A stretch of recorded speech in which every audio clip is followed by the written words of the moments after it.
I'm Sian Rolls and I'm in Nadi. So the field team spent most of the day indoors as a flood warning was declared.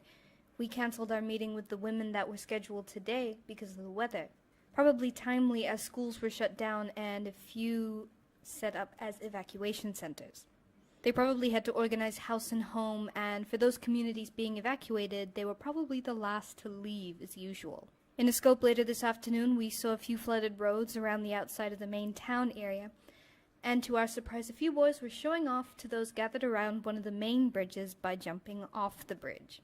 It was probably not the wisest move, with the water rising and rushing past, slightly shaking the bridge and taking a whole bunch of debris with it. Others were forced to brave waters anyway, including on flooded roads to reach destinations, probably homes, while others seemed intent on staying at home despite waters rising ever closer to their doorsteps.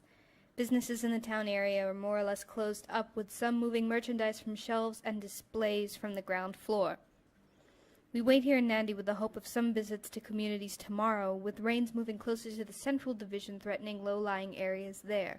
The issues of flooding always threaten low-lying areas across the country, particularly with poor drainage systems commonplace. Rain not only affected Nadi, but we also had reports from correspondents in Ba and Lambasa of heavy rain, with some communities evacuating to higher ground.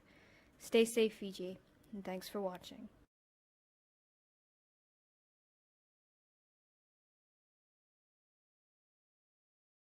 You're watching FemVids. I'm Sian Rolls and I'm in Tavua. Today, 18 women from this side of Viti Levu, stretching from Raki Raki to Tavua and numerous communities between and further out, came together to talk about their human security priorities.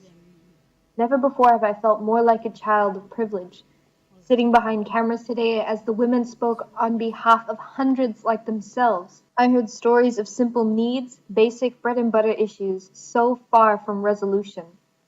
From mining communities, farming settlements, and even those closer to town centers, these women are trying to sustain their families in homes sometimes without clean water, without affordable electricity, and without enough money to make ends meet. Their health, their children, and their communities are all affected.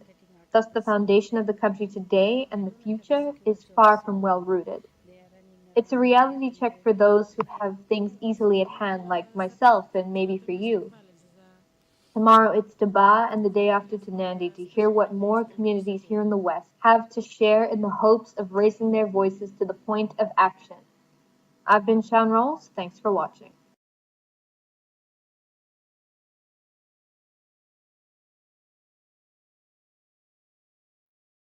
You're watching FemVids. I'm Sian Rolls and I'm in Nadi.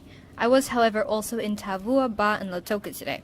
While Tavua is where we started in and Lautoka was a bit of a pit stop, the majority of the day was passed in Ba, with seniors sharing their human security concerns. Seniors, especially older women, are a very important part of any country, ever more so considering in Fiji what the women said today. With rural youth becoming more disengaged from financially supporting or contributing to communities, a lot of the burden falls on older women to support house and home. This may be unavoidable due to a lack of formal work positions, difficulties in attending educational institutions, and so on, but the women were adamant that even informal work seemed beyond them.